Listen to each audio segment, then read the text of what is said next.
¿Cómo comprender el auge y caída de Juan Miguel Fuentealba, que hoy día es investigado por la justicia por fraude al fisco, entre otras cosas? Buen día.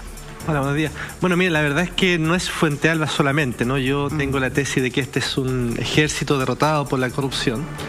Básicamente hablamos de un comandante en jefe del ejército que, según la investigación de la propia justicia militar, defraudó, sacó, se llevó a su propio bolsillo 3.500 millones de pesos. Para que la gente lo pueda entender, porque una cifra gigante, eso básicamente equivale, es similar a lo que cuesta construir un colegio bicentenario, como el colegio que se construyó hace unos años atrás en Colina, ¿no? Claro. ¿En qué se gastaba ese dinero? ¿De dónde lo sacaban? Toda la investigación en esta parte, porque había un simple cabo, que se decía en la nota, el cabo Juan Carlos Cruz, que él apostó, gastó 2.400 millones de pesos en el casino Monticello. 2.400 en un casino. Claro, efectivamente fueron 2.400 millones en un casino. Yo la primera vez que nos llegó la información dudamos, pensamos que alguien había puesto unos ceros de más, ¿no? Y no publicamos la información, pero luego nos dimos cuenta que era real cuando logramos acceder a la declaración secreta que le dio a la Policía de Investigaciones. Y en esa declaración el cabo Cruz confesaba que en un solo día, en una sola noche en realidad, había perdido 60 millones de pesos. Que quizás para una gente puede ser una casa, un departamento, en fin. Una vida. Mauricio, mira, vamos desglosando cuáles eran los lujos que tenía este excomandante en jefe, que a mí me llamaron muchísimo la atención. Partamos por las casas, porque claro, él tiene distintas casas, pero hay una casa que llamó mucho la atención, que es una casa que compró cerca de nosotros, en Colina, que compró hace unos años. El tema es que él se gastó 40 millones de pesos en el jardín, solo en el jardín, paisajismo y en pasto. Solo en pasto, lo veíamos ahí en la nota, él se gastó 20 millones de pesos. Y uno dice, bueno, cada uno hace lo que quiere con su plata. Con su plata. Pero es que ese es el problema. Con su plata y no con la plata del ejército, ¿verdad? Bueno, en este caso de esa casa que está ahí, como tú señalas, en Colina, Fuentealba escribe una carta que yo la leí, en que le dice a la constructora, ofrezco pagar en efectivo. Y estamos hablando de una casa de unas 20.000 UF, casi 600 millones de pesos, 900.000 dólares, que él los paga en efectivo, en tres desembolsos, digamos, bastante seguido, en un par de semanas, de meses, ¿no? Así parte la historia de la casa, con este pago en efectivo. Mira, me tocó escribir un artículo, un reportaje en que hablábamos de los depósitos en las cuentas del ex comandante en jefe. Él tenía depósitos en sus cuentas y la de su esposa, Ana María Pinochet, por 8.000 millones de pesos. Depósitos de 8.000 millones de pesos. ¿Cómo llega esa plata? Mira, en un solo día depositó 490 millones de pesos. El volumen que eso implica en términos de dinero es monstruoso. Claro. Pero ¿de dónde sale esa plata? ¿Cómo nadie fiscaliza? ¿Cómo él se la deposita en su cuenta corriente? Bueno, ¿cómo salía el dinero? Básicamente, para que la gente lo entienda, y según lo que Fuentealba confiesa a la ministra Romy Rutherford después de 11 horas de interrogatorio, fueron recursos extraídos, sustraídos, robados supuestamente de los gastos reservados del ejército. Cada comandante en jefe del ejército dispone año a año de aproximadamente 2.500 millones de pesos para gastos reservados. Lo que ocurre es que esos gastos no tiene que rendirlos, o sea, los puede gastar en lo que quiera. En 4 años, que es lo que dura la gestión de un comandante en jefe, son 10.000 millones de pesos que no tiene que rendir. O sea, 3 colegios bicentenarios que pueden dar educación a 4.500 alumnos y que él los puede gastar en lo que quiera sin hacer una rendición exhaustiva. Solo tiene que sacar un certificado de buen gasto, digamos, que dice, me lo gasté bien. Claro, por ejemplo, otra cosa que llama la atención es su hijo se casó hace unos años atrás, 28 millones de pesos salió el matrimonio de su hijo, y lo que llama la atención es la forma que él pagaba. Porque él hacía, por ejemplo, en el caso del matrimonio del hijo, hizo varias transferencias en distintos días y entregó otros cheques, en el fondo como para no generar tampoco tanta... Para que no saltaran algunas alarmas. Tantas dudas. Después, por ejemplo, uno de los restaurantes más caros de Santiago era uno de sus restaurantes favoritos, el Da Carla, ubicado en Vitacura, y también el Europeo. Hermé, que es una tienda francesa, debe ser la tienda más cara que hay en Chile, Hermé.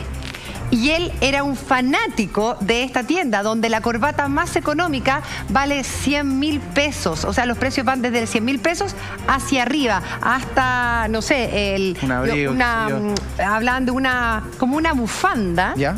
Que costaba 800.000 pesos. ¿Cómo es posible? Una bufanda de 800.000 pesos. Entonces, son pequeños datos y anécdotas que te hablan del nivel de vida de príncipe que tenía este excomandante en jefe.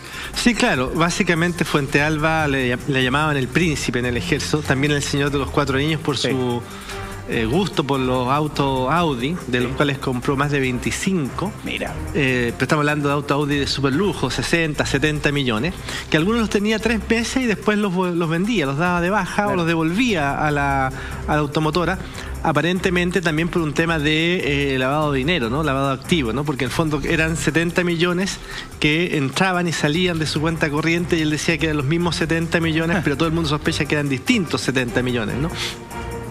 Fuentealba también aparentemente habría malversado los gastos en viajes del ejército, ¿no? Claro. El ejército le pagaba un viaje, pero él en realidad se reembolsaba el dinero o usaba, según la investigación judicial, los recursos del viaje para ir a otros destinos. Por ejemplo, asoma un viaje a Haití a un par de horas, pero que en realidad después de visitar rápidamente a las tropas chilenas en Haití en la operación de paz, se va a vacaciones con su familia. La verdad es que lo de Fuentealba, más allá del tema del lujo, más allá de este supuesto robo descarado, más allá de toda esta situación, claro, es un problema de la defensa, porque finalmente estamos hablando de militares, de generales que son permeables al dinero, permeables a que cualquier otro ejército extranjero los soborne, ¿no? Les piden información. Yo creo que una de las cosas más vergonzosas de Fuentealba es que después de confesar ante la ministra, él alega que confesó porque no le dieron galleta. Entonces yo me imaginaba, decía, si a un general de la República, o si a este general le hubieran tomado un equipo, no sé, peruanos, bolivianos, y lo tienen 2 días sin comer, entrega todo el país, ¿no? De verdad, Libardo, este caso es impactante, lo que nos describe Mauricio. La verdad es que uno lo deja un poquito atónito, que un comandante en jefe, que un general máxima antigüedad, la máxima autoridad de la institución castrense, llegue a estos extremos de meter la mano en el bolsillo de todos los chilenos y llevárselo para la casa, es algo inaceptable. Más aún en democracia, en donde debiese existir algún tipo de rigor respecto de los gastos o del acceso al dinero que tienen estas personas, estos empleados públicos. ¿A ti qué te pasa cuando más encima la excusa en un momento fue: lo que pasa es que yo tengo una herencia familiar muy importante, lo que pasa es que mi padre me heredó alguna cosa, de hecho estos relojes me lo heredó mi padre?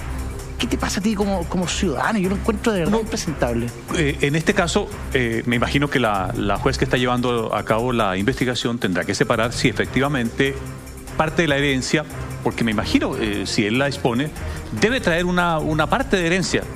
Eso que lo dilucida la justicia, en el sentido de saber efectivamente cuánto lo heredaron, cómo administraba Fuentealba sus recursos, respecto a buscarle rentabilidad, en fin.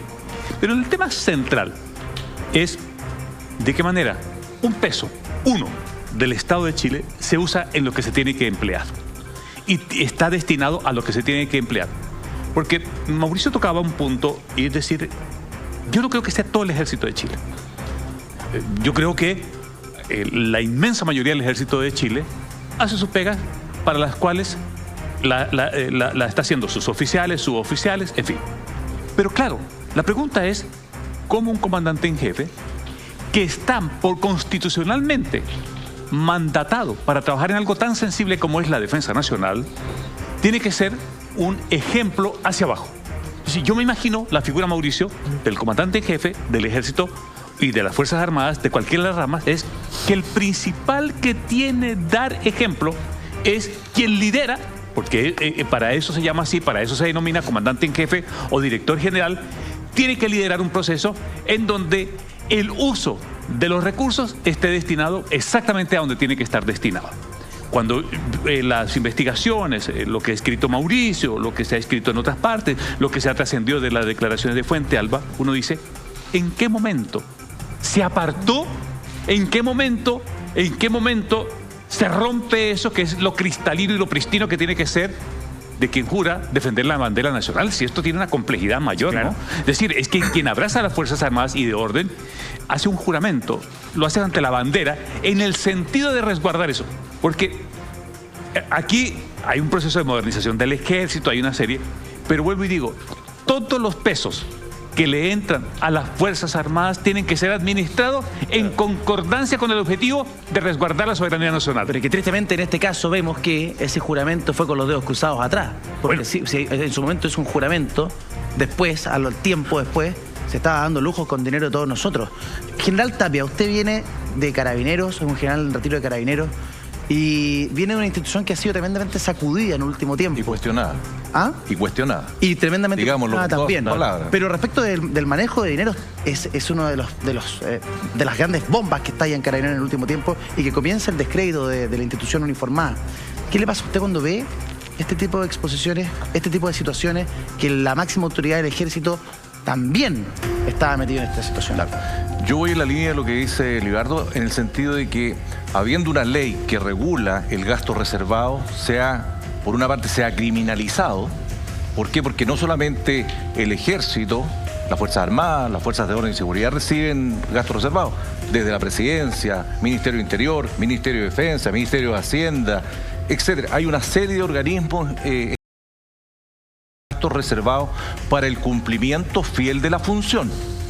No es para hacerme rico, comprarme propiedades, eso no es así. Eso no es así. Y eso es lo criticable. Y es por eso que el gobierno hoy día está revisando la normativa para poder regular, primero, la rendición de cuentas, que es excesivamente laxa, amplia, pero también hay que resguardar. Porque entendamos, el gasto reservado es para mover la parte de seguridad pública, seguridad nacional, orden público, todo lo que implica el ejercicio de la función, que no puede obviamente salir del bolsillo de quien la ejerce, sino que tiene que haber dinero estatal Pero para eso, poder... Pero eso debiese ser, perdón, Corita, eso debiese ser transparente en un presupuesto, en una operación de cara a todo Chile. ¿Por qué sacarlo de un fondo, de un bolsillo negro, de un bolsillo del cual nadie puede pedir cuenta? El tema no es de dónde sale el dinero, sino que el tema es en qué se utiliza el dinero. El uso. Ese es el kit del asunto. Porque, insisto, yo no me puedo comprar un departamento con gasto reservado. Claro. Porque la ley, aun cuando es muy laxa, porque la ley, si uno revisa la ley, ¿qué dice? De que el dinero no puede ser... y aquí me va a ayudar Mauricio, no puede ser utilizado, por ejemplo, en pagar campañas políticas, algo relacionado con pagar sindicalistas, pero es muy amplio. Sí, pero mi general, la gente se pregunta por qué existe ese cajón desastre, por qué las Fuerzas Armadas de Orden y Seguridad tienen la posibilidad de tener este bolsillo donde pueden meter mano para sacar dinero. ¿Por qué? ¿Cuál es la finalidad? Yo creo que es porque el legislador siempre confía en la buena fe de quien recibe esos dineros. ¿Pero para qué lo utilizan? Pero la ley dice que están destinados, ¿cierto?, para cumplir un objetivo específico del cargo y la función. Pero eso no implica que yo me compre un departamento. Si la ley es súper... No, si no te digo para qué no, te estoy diciendo para qué lo deberían utilizar ustedes, por qué no pueden ser rendidos yo te factura. hablo de Carabineros. ¿En qué se utilizan los gastos reservados? En todo lo que se refiere a seguridad pública y orden público. ¿Pero qué es eso, po? Te voy a explicar. No, pero espera un momento. O sea, en el caso de los gastos reservados de Carabineros, eso también es una lista que está siendo investigada porque también ahí hubo malversación. O sea, no digamos que no hubo nada. Lo segundo, y que tiene que ser importante en el caso del Ejército, creo que es súper importante decirlo, Fuentealba es uno de los 36 oficiales que están siendo procesados por la ministra Romy Rutherford, ¿no? De los cuales varios más son generales, Sí. ¿ya? Recordemos que ya también fue detenido en su minuto el general Ureta, que era el jefe de la división de mantenimiento del ejército. Recordemos que el general Joso Santis también ingresó a prisión, digamos. Por lo tanto, lo que hay acá es una asociación ilícita, a mi modo de ver. Recordemos que todo esto parte cuando se descubre más de 2.000 facturas ideológicas y materialmente falsas que fueron pagadas por tesorería. De ellas, 700 facturas ni siquiera tenían el timbre de impuestos internos. Y esas facturas pasaron por 5 departamentos solo en tesorería. Entonces uno se pregunta, a ver, vamos a suponer que hay magia, ¿no? Que alguien un día hubo una fiesta gigante y nadie se dio cuenta que una factura no tenía el timbre de impuesto interno, pero 700 facturas no tenían el timbre. Claro. Ya, es raro. Mauricio, Es raro. Y perdona, y esto, ¿no? Lo otro es que no solamente a partir de esas facturas falsas se descubre todo el entramado que viene después. Y que hoy día se está investigando incluso al ex subsecretario de Prevención del Delito del gobierno de Sebastián Piñera, el primero, ¿Lira? el señor Cristóbal Lira, ¿no? Entonces, es una cosa que empieza a desbordar ya los cuarteles. Entonces, yo eso te quería preguntar porque pareciera que esto es una práctica que la han utilizado todos. Porque para ellos era casi algo normal. Era bueno, pero si yo tenía gastos reservados, casi que estaban a mi propia disposición. Es que así fue, porque... Estaba entonces como normalizado. Entonces yo me pregunto, ok, ahora estamos hablando de Fuente Alba, pero ¿qué pasa con todos los excomandantes en jefe del ejército que también tuvieron estos gastos reservados y recibieron para una ellos? mesada de 800.000 pesos hasta el día de hoy, ¿no? Que está comprobada, porque todo esto empieza ya a comprobarse cuando se interroga al coronel Sergio Vázquez, que trabajaba en la comandancia en jefe del ejército, y el coronel Vázquez entrega su celular y en el celular tenía las conversaciones en WhatsApp con Fuente Alba en que le decía: mi general, le deposito como siempre. ¿Ya? Y Vázquez, bueno, termina confesando que en el fondo le pasaba plata a todos los ex comandantes en jefe, o sea, a Oviedo, a Cheire, y Zurieta, ¿no? Y claro, yo la verdad es que esto se sabía hace mucho, yo mismo lo publiqué y me extrañaba que la ministra todavía no hubiera procesado Fuente Alba, porque digo, estaban los mails, o sea, los WhatsApp. Claro. No podía haber nada más fuerte que eso como prueba. Y para poner fin a esto, entonces habría que terminar con los gastos reservados, no solamente del ejército, sino que de carabineros. Pero que tengan que transparentarlo en el uso de... ¿En qué lo utilizan? Yo insisto, lo que hoy día la ley, y aquí Mauricio está claro, lo que la ley dice es que hay que rendir cuentas, ¿cierto?, mediante un certificado de buen uso. Sí. Pero es muy genérico. Es muy genérico. Claro. Entonces, aquí viene dos situaciones. Una, que tiene que ser más específico y que se va a buscar que sea más específico para que se haga con el detalle, pero también resguardar, porque hay actividades que son de carácter confidencial y secreto que van en beneficio del país. Y ahí es donde hay que tener la sutileza y el cuidado. Mauricio, ¿está de acuerdo? ¿Esa es la manera? ¿O lo que pasa es que la forma correcta, digamos, en mi opinión, es que los gastos reservados se rindan a un equipo de fiscalización reservada de la Contraloría y que eso se informe a las comisiones de defensa y seguridad del Senado y la Cámara. Pero lo que hoy día ocurre es que va el comandante en jefe de cada institución, ¿ya? Y le entrega un certificado de buen uso y le dice al Contralor: me lo gasté bien. Y no hay ningún documento respaldo. O sea, es como que tú me pases 100 millones y yo te diga, para hacer, no sé, una casa o lo que sea, yo te diga: mira, me lo gasté súper bien. Claro. ¿Y dónde está la casa? Claro, no, si me lo gasté bien. Tienen operaciones de inteligencia y están en un patio de una casa. Detalle, los gastos de reservados del ejército son brutalmente mayores que las demás ramas de las Fuerzas Armadas y de orden, y eso tiene que ver porque fue uno de los mecanismos, digamos, de Pinochet para enriquecerse, porque no hay ninguna razón técnica ya para que los gastos reservados del ejército sean 15 veces mayores que los de la Armada o que los de la aviación, claro. ¿no? Tienen. Y de hecho el juicio de Pinochet lo que muestra que efectivamente de ahí también salió dinero. Ahora, algo que es importante decir, yo tengo la sensación que en el caso del ejército nadie llegaba a general sin hacer la vista gorda o ser parte del tema. Eso. De hecho, hay una orden que es brutal en el Comando de Apoyo a la Fuerza, que es el que procesaba las compras de armas. Ya. El general Salas Curte da la orden por escrito, no es una orden verbal, sino que por escrito, de no revisar más las facturas. Es decir, se revisan más las facturas, y da esa orden, que yo la leí, por supuesto. Entonces era todo un sistema, era todo un mecanismo para defraudar. Y yo insisto, nadie saca 3.500 millones solo. Exactamente. Sí. Cuando tú nos dices, Mauricio, que nadie llega a la cúspide, nadie llega a la comandancia en jefe sin haber hecho vista gorda, nos habla un poco de una cultura instalada para poder generar esta situación de fraude. En el caso del general Fuente Alba, todo lo que se ha descrito, la casa de colina de casi $1 millón, el paisajismo de 40 millones, los autos, ¿cuántos Audi nos dijiste que tuvo? Mira, compró 25 y otro que hubo resiliación. Imagínate, ya, ponte tú 25, 30 autos de alta gama de 70 millones de pesos. ¿Cómo es posible que nadie haya dicho: oye, el general Fuente Alba debe hacer algún petutito de noche porque le va súper bien? No puede ser, no resiste análisis. O sea, sí. Todo aquí se sabía. Yo sabía que hace mucho tiempo al general Fuente Alba le decían el Señor de los Anillos porque le gustaban los Audi. Entonces uno dice, no tiene sentido. Si Germán o cualquiera de nosotros aparece en una casa gigantesca, en una mansión, viajes todos los fines de semana a Miami, de un día para otro. De un día para otro, yo no voy a decir: chuta, Germán se ganó unos premios de azar. Claro. Voy a decir: algo está haciendo Germán. Y eso tiene que haber un control. O sea, como la Contraloría, los ministerios de Servicio, defensa. impuesto Aquí, interno, tesorería. Hay algo que el impuesto interno, todos. Hay algo que es importante. Yo creo que es importante proteger a los oficiales, suboficiales que denuncian. Creo que ahí hay un tema porque efectivamente no es todas las instituciones y todas las personas. Creo que, de hecho, muchas de mis fuentes son uniformados, ¿no?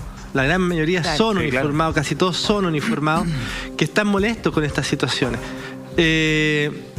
El problema es que ellos no tienen ningún mecanismo de protección. Es muy difícil que un capitán, que un coronel y mucho menos un suboficial denuncie a un general que está cometiendo un ilícito. Claro, por la jerarquía que existe. Y porque las consecuencias son brutales. Por eso que tiene que haber un ente externo a la cadena de mando que pueda ir controlando y regulando, porque si no es lo que dice Mauricio, se produce ese atoramiento por el principio de jerarquía. Sí, claro, lo que hay que entender es que los recursos reservados tienen un fin específico, que no es este que estamos viendo acá, que no es este.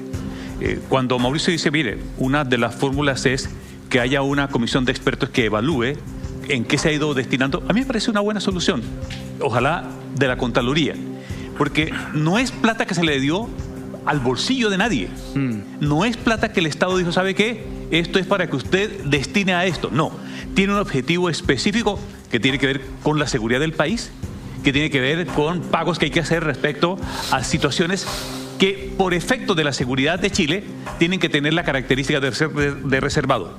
Dicho eso, no significa que ese sea un fondo, primero, sin control, segundo, a libre disponibilidad y tercero, que se vaya a situaciones de las cuales la ley no los ha previsto. Entonces, uno como zanja y uno como resuelve este punto, porque aquí estamos frente a un hecho ya denunciado, claramente, es que todo el proceso de asignación de los recursos reservados de cualquier repartición tengan un ente que los revise, los apruebe y les ponga la mosca.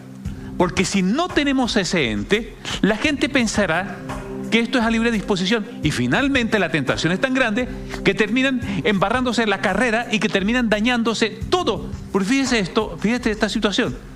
No hay peor insatisfacción que el manejo de los recursos, porque alguien observa, alguien ve, alguien sabe, y cuando eso ocurre, cuando no se está haciendo el uso adecuado de los recursos, sobre todo recursos fiscales, hay que colocar el acento allí, la gente denuncia, y eso hay que proteger respecto a quien hace la denuncia. Y vuelvo al punto focal, los juramentos a la bandera de quienes van a ocupar el liderazgo de las instituciones, de las Fuerzas Armadas y del orden, porque hay un juramento a la bandera, tiene que apegarse a eso para no caer en este veneno de estos tiempos, que es el veneno de la corrupción. Germán, yo sé que tú manejas en el fondo como alguno de los lujos, porque finalmente ahí es cuando uno realmente se da cuenta de lo cara dura, perdón por la expresión, que son algunos de estos excomandantes en jefe del ejército o finalmente del mundo castrense.